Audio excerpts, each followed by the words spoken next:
C'est véritablement un moment historique parce que c'est la première fois depuis l'arrivée au pouvoir de la République islamique en Iran que des discussions directes d'un tel niveau ont lieu entre des responsables iraniens et américains. Il y a quelques heures encore, on pensait que les deux délégations resteraient dans des salles séparées avec les médiateurs pakistanais chargés de transmettre les messages d'un camp à l'autre.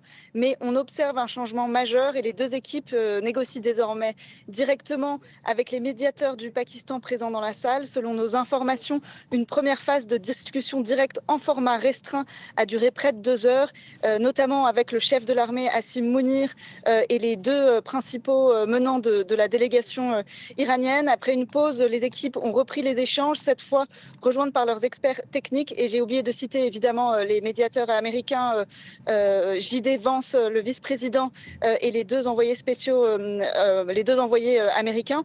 Jusqu'ici, les autorités iraniennes avaient toujours évité des discussions directes avec les États-Unis à ce niveau politique.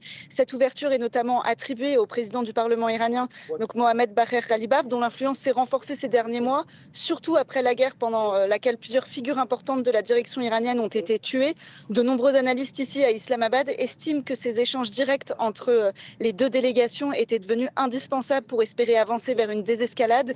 Du côté des États-Unis, les principales demandes portent sur la garantie de la libre circulation dans le détroit d'Ormuz, la limitation du programme d'enrichissement d'uranium de l'Iran également. De son côté, Téhéran met sur la table plusieurs exigences, la reconnaissance d'un contrôle accru sur le détroit d'Ormuz, ce qui impliquerait notamment la possibilité d'imposer des droits de passage aux navires, mais aussi l'arrêt des opérations militaires contre l'Iran et ses alliés, et également la levée des sanctions économiques qui visent le pays.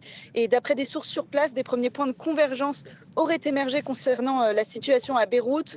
Aucun accord formel de cessez-le-feu n'a été annoncé à ce stade, mais il pourrait y avoir une forme d'entente visant à limiter des frappes principalement au sud du Liban. Il y aurait également des discussions sur un possible dégel des avoirs iraniens, même si c'est encore trop tôt pour connaître les détails et qu'il n'y a encore aucune confirmation à ce stade.